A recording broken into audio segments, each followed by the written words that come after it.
ഒരു രാജ്യം ഒരു തിരഞ്ഞെടുപ്പ് ബില്ല് പാർലമെന്റിന്റെ ഈ സമ്മേളന കാലത്ത് അവതരിപ്പിച്ചേക്കുമെന്ന് റിപ്പോർട്ട്. ഒരു രാജ്യം ഒരു തിരഞ്ഞെടുപ്പ് സംബന്ധിച്ച മുൻ രാഷ്ട്രപതി രാംനാഥ് കോവിന്ദ് കമ്മിറ്റിയുടെ റിപ്പോർട്ട് മന്ത്രിസഭ അംഗീകരിച്ചിരുന്നു. ബില്ലിൽ സമവായമുണ്ടാക്കാൻ സർക്കാർ തയ്യാറാണെന്നും വിശദമായ ചർച്ചകൾക്കായി സംയുക്ത പാർലമെന്ററി കമ്മിറ്റിക്കോ JPCക്കോ അയക്കാമെന്നും സർക്കാർ സമ്മതിച്ചതായും റിപ്പോർട്ടുകളിൽ പറയുന്നു. എല്ലാ രാഷ്ട്രീയ പാർട്ടികളുടെയും പ്രതിനിധികളുമായി JPC ചർച്ച നടത്തും. രാജ്യത്തുടനീളമുള്ള ബുദ്ധിജീവികൾക്കൊപ്പം എല്ലാ സംസ്ഥാന അസംബ്ലികളിലെയും സ്പീക്കർമാരെയും ക്ഷണിക്കും. സാധാരണക്കാരുടെ അഭിപ്രായങ്ങളും സ്വീകരിക്കും. സമവായമില്ലാതെ നിലവിലെ തിരഞ്ഞെടുപ്പ് രീതി മാറ്റുന്നത് കടുത്ത വെല്ലുവിളിയാണെന്നാണ് സർക്കാർ നിഗമനം. ഒരു രാഷ്ട്രം ഒരു തെരഞ്ഞെടുപ്പ് നടപ്പാക്കുമ്പോൾ ഭരണഘടന ഭേദഗതി ചെയ്യുന്നതിനായി കുറഞ്ഞത് 6 ബില്ലുകളെങ്കിലും പാസാക്കേണ്ടി വരും.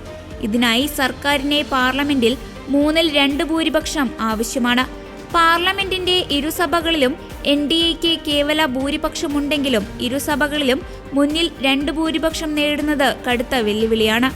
രാജ്യസഭയിലെ 245 സീറ്റുകളിൽ NDAക്ക് 112ഉം പ്രതിപക്ഷ പാർട്ടികൾക്ക് 85 അംഗങ്ങളുണ്ട്.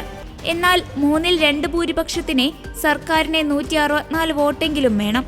ലോക്സഭ, നിയമസഭ, തദ്ദേശ സ്വയംഭരണ തെരഞ്ഞെടുപ്പുകൾ ഒരുമിച്ച് നടത്താൻ 2014 മുതൽ മോദി സർക്കാർ മുന്നോട്ട് വയ്ക്കുന്ന ആശയമാണ്. അടിക്കടി തെരഞ്ഞെടുപ്പ് വരുന്നത് രാജ്യപുരോഗതിക്ക് വിഘാതമാകുന്നുവെന്ന് കഴിഞ്ഞ സ്വാതന്ത്ര്യദിനത്തിൽ ചെങ്കോട്ടയിൽ നടത്തിയ പ്രസംഗത്തിലും പ്രധാനമന്ത്രി വ്യക്തമാക്കിയിരുന്നു. ആദ്യഘട്ടമെന്ന നിലയിൽ ലോക്സഭയിലേക്കും നിയമസഭകളിലേക്കുമുള്ള തെരഞ്ഞെടുപ്പുകൾ ഒരുമിച്ച് നടത്തും. തുടർന്ന് 100 ദിവസത്തിനുള്ളിൽ തദ്ദേശ സ്ഥാപനങ്ങളെ ഏകോപിപ്പിച്ച് ഒറ്റയടിക്ക് തെരഞ്ഞെടുപ്പ് നടത്തും. ഇക്കാര്യങ്ങൾ നിർദ്ദേശിച്ച് സമിതി കഴിഞ്ഞ മാർച്ചിൽ സർക്കാരിന് റിപ്പോർട്ട് സമർപ്പിച്ചിരുന്നു. സമിതിയുടെ റിപ്പോർട്ട് മന്ത്രിസഭ അംഗീകരിക്കുകയും ചെയ്തിരുന്നു. നവംബർ 25-ന് ആരംഭിച്ച പാർലമെന്റ് ശൈത്യകാല സമ്മേളനം ഡിസംബർ 20-ന് അവസാനിക്കും.